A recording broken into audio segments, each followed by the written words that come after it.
విజయవాడ దగ్గర జరిగిన సంఘటన దురదృష్టకరమైన సంఘటన. ప్రజాస్వామ్యంలో ఇది చీకటి రోజుల్ని గుర్తుకు తీసుకొచ్చే సంఘటన.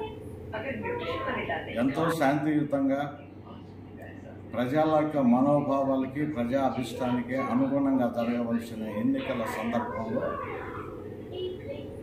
కక్షలు కార్పణ్యాలతోటి, దౌర్జన్యాలతోటి, ధనబలాలతోటి జరుగుతున్న ఎన్నికలుగా ప్రస్తుత ఎన్నికలను అభివర్ణించవచ్చు. ఇటువంటి పరిస్థితుల్లో రాష్ట్ర ముఖ్యమంత్రిగా ఉన్న వ్యక్తి మీద, అలాగే ప్రచారాన్ని గత కొద్ది రోజులుగా నిర్వహించుకుంటూ ప్రజలతో మమేకమై ప్రజలను కలుస్తూ ముందుకు పోతున్న గౌరవ ముఖ్యమంత్రి వర్యులు జగన్మోహన్ రెడ్డి గారి మీద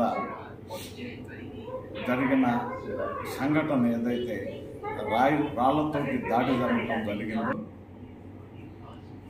దీన్ని ప్రజాస్వామ్యవాదులందరూ కూడా ఎవరికి జరిగినా కూడా దానిని ఖండించవలసిన బాధ్యత ప్రతి ఒక్కరి మీద ఉంది. సంఘటన జరిగిన తీరు ఇది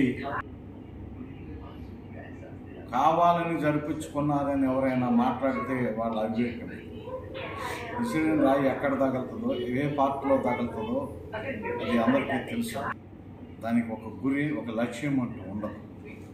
అటువంటి మోకల్ని పెంచి పోషిస్తున్న అటువంటి విష సంస్కృతికి ఎవరైనా సరే తెరలు లేపితే వారికి ప్రజల చేతనే రాజకీయ సమాధులు ఏర్పడతాయి, కానీ ప్రజా జీవితానికి సోపానాలుగా ఈ మారవు అన్న విషయాన్ని మనం అందరం గుర్తుపెట్టుకోవాలి.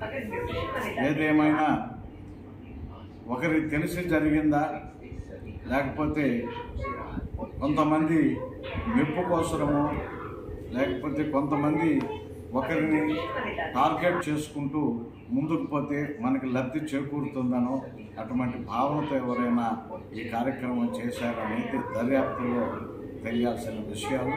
లోతుగా అన్ని విషయాలు దర్యాప్తులో బయటపడతాయి. ఎవరే అయినప్పటికీ కూడా, ఏ స్థాయిలో ఉన్నప్పటికీ కూడా ఇటువంటి కార్యక్రమాలను ప్రోత్సహించేవారు కానీ కార్యక్రమంలో పాల్గొన్న వారి మీద కఠినంగా చర్యలు తీసుకోవాలనేది నా యొక్క వ్యక్తిగత విన్నపం. అది ఈ యొక్క విధానం అనేది గత కొద్ది రోజులుగా అన్ని ప్రాంతాల్లో జరిగిన ఎక్కడ ఇటువంటి కార్యక్రమాలు జరగలేదు. ఈరోజు ఒక పార్టీ నేత మీద ఒకరు రాళ్ళు విసిరితే రేపు ఇదే సంస్కృతి ఇంకొకరు కూడా పాటిస్తే ఎంతో ప్రశాంతంగా ఉన్న రాష్ట్రం అల్లకల్లోలమయ్యేది ఖాయం. ఇది ఒకరి మీద ఒకరు ప్రజల చేత ఎన్నుకోబడవలసిన వారు దౌర్జన్య కాండలతో ఎన్నుకోబడాలనుకుంటే అది వారి అవివేకం, వారి యొక్క విచక్షణకి నేను దాన్ని వదిలేస్తున్నాను. ఏదేమైనా ఈ సంఘటన బాధాకరమైన సంఘటన. మరొకసారి కూడా ఖచ్చితంగా చెప్పగలను, ఇటువంటిది ఏదో ప్రయోజనాన్ని ఆశించి చేసే కార్యక్రమం అయితే మాత్రం భంగపాటు తప్పదు అనే విషయాన్ని కూడా ఈ సందర్భంగా తెలియజేస్తూ దోషుల్ని కఠినంగా శిక్షించే వరకు కూడా డిపార్ట్మెంటు అవిరామంగా కృషి చేయాలని చెప్పి నేను ఈ సందర్భంగా తెలియజేస్తాను.